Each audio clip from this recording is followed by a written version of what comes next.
প্রিয় দর্শক, এই মুহূর্তে রিকশায় বসা আছি। আমাদের ফরিদপুরের এই মহাকালী মোড় থেকে রিকশায় যাইতেছি। দোকানের চাবিটা ভুল করে বাসায় থুয়েছি, তার চাবিটা আনতে আবার যাওয়া লাগতেছে বাসায়। তা টিপ টিপ বৃষ্টি পড়তেছে।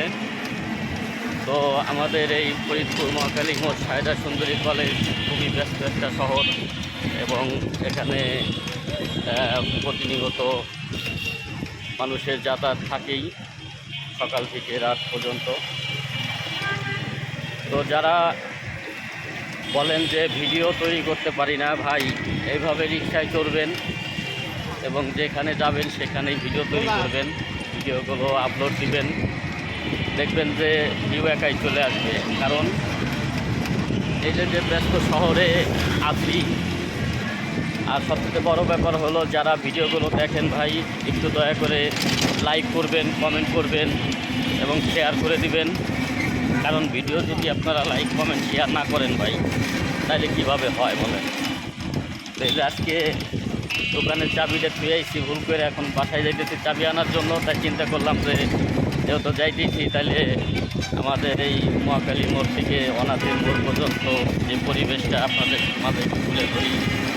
আসলে আমাদের এই শহরটা কিন্তু বিশাল একটি বড় শহর। ফরিদপুর শহরটা মানে খুবই বড় একটা শহর, এবং এখানে মানুষের ব্যস্ততা অনেক। এই ব্যস্ততার মাঝেও মানুষের একটু রিল্যাক্স প্রয়োজন হয়। সব কিছু মিলেই কিন্তু ভালোই আছে ফরিদপুর শহরের মানুষ। আর আজকে বৃষ্টিও কিন্তু করতেছে টিপ টিপ করে, দেখেন। মোটামুটি আমরা এখন অনাথের মোড়ে চলে আসলাম।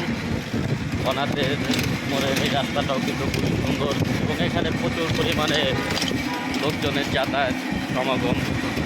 আর আমাদের ফরিদপুর শহরে কিন্তু প্রচুর পরিমাণে রেস্টুরেন্ট হয়ে গেছে।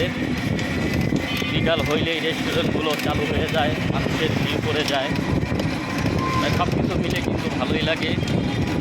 আর আবাসিক এলাকার, যেহেতু এটা আবাসিক এলাকার মধ্যে দেখেন কত সুন্দর সুন্দর বিল্ডিং, বাড়ি ঘর সব কিছুই কিন্তু পরিপূর্ণ সাজানো গোছানো, চারি ছাড় দিয়েই কিন্তু মানে আবাসিক এলাকায় যেরকম থাকা দরকার সেরকমই আছে। আর সবচেয়ে বড় ব্যাপার হলো যে আপনারা যারা ভিডিওগুলো দেখেন তারা কিন্তু অনেকেই একটু লাইক করেন না, কমেন্ট করেন না। এগুলো কেন ভাই? একটু লাইক কমেন্ট করবেন বেশি বেশি, এবং যারা আমার আইডিতে ফলো দেন নাই তারা ফলো দিয়ে রাখবেন। আর যারা ইউটিউবে বা ফেসবুকে কাজ করতেছেন তারা কন্টিনিউ ভিডিও তৈরি করবেন, কন্টিনিউভাবে প্রতিদিন ভিডিও আপলোড দিবেন। দেখবেন যে পেজে রিচ এসে যাবে এবং পেজটা মানুষের কাছে সাজেস্টে পৌঁছে যাবে।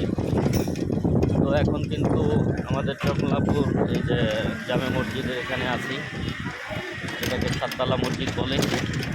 তো আসলে মসজিদটা কিন্তু খুবই দারুণ একটি মসজিদ।